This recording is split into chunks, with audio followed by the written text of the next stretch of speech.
বিষয়টা হচ্ছে আরজিকর থেকে যে ঘটনাটা ঘটেছিল তার ঠিক 2 মাসের মধ্যে মনে আছে 2 মাসে 272টা মামলা ডকেট হয়েছিল, রেজিস্টার হয়েছিল। তার মধ্যে 27টা মার্ডার।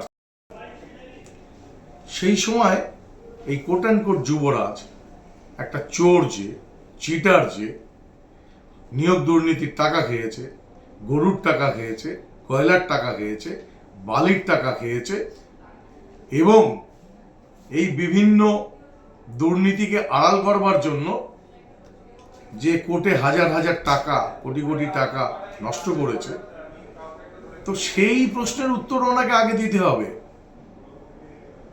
চোর কবে সাধু হলে তার প্রশ্নের উত্তর আমাদের দিতে হবে। 14টা ঘটনা ঘটেছে, যদি হয়ে থাকে, আমি জানি না 14টা হয়েছে কিনা, আমার জানা নেই। যদি হয়ে থাকে সেটা রেজিস্টার্ড হয়েছে কি হয়নি সেটা আগে উত্তর দিতে বলবেন।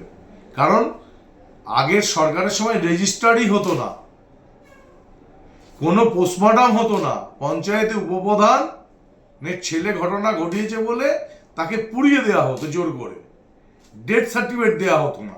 একটা মধ্যযুগীয় বর্বরতা ছিল। এখন একজন বর্বর লোক যদি একজন সভ্য মানুষের সভ্য সমাজে এসে প্রশ্ন করে, তাহলে তার কি উত্তর হয়? তাও আমরা মনে করি গণতান্ত্রিক প্রক্রিয়ার মধ্য দিয়ে কারোর যদি কোনো কিছু মনে হয়, আইনের ছাত্র হিসেবে বলবো যে তদন্তর গতি প্রকৃতি যদি ঠিক না থাকে, আপনি পিটিশন করুন, নিজে ওই তদন্তে ইনভলভ হন। আপনার কাছে যদি কোনো তথ্য থাকে সেগুলো সরবরাহ করুন, বা আরটিআই করে আপনি তদন্তের গতি প্রকৃতি জানবার চেষ্টা করুন। মানুষকে বিভ্রান্ত করবেন না। বাংলার মানুষ বুঝে গেছে কালীঘাটে টালির চালা আর কালীঘাটের যুবরাজ কত বড় চোর আর কত বড় চিটা।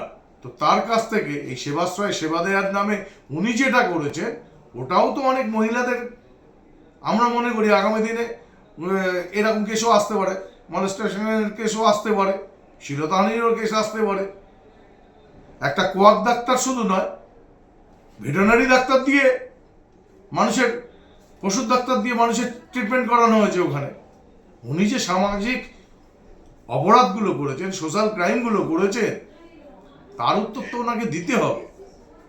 এই পর্যন্ত একটা উদাহরণ দিই, উনি যদি বলেন 14টা, আর আমি বলি এই 2 মাসে মানুষ যেখানে স্বস্তি পেয়েছে, 14টা 10 টাইমস ওনার বিরুদ্ধে এফআইআর হয়ে গেছে, অভিযোগ হয়ে গেছে।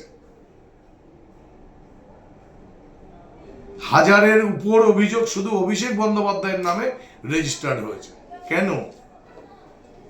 বিজেপি করেনি তো সব, সরকার তো করেনি শুভমোটো করে।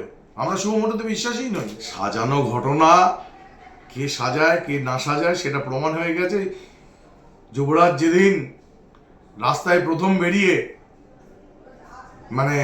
মিডিয়ার হাইপ নেওয়ার চেষ্টা করেছিলেন, যে কিছু তৃণমূলের লোককে নিয়ে গিয়ে সোনারপুরে, যে আমাকে তোরা মারবি, আমাকে তোরা ডিম ছুড়বি, আমি এটাই করব। কিন্তু পুলিশ যখন অ্যারেস্ট করলো, এবং যাদের অ্যারেস্ট করলো তার মা বলছে আমার ছেলে তো তৃণমূলই করে 20 বছর ধরে। বিষয়টা প্রকাশ হয়ে পড়েছে। তো ওনাকে নিয়ে যত কম কথা বলা যায় ততই ভালো। কারণ আগামী দিন শ্রীঘরে জায়গা হচ্ছে, তিহারও হয়তো ঘুরে আসতে পারেন।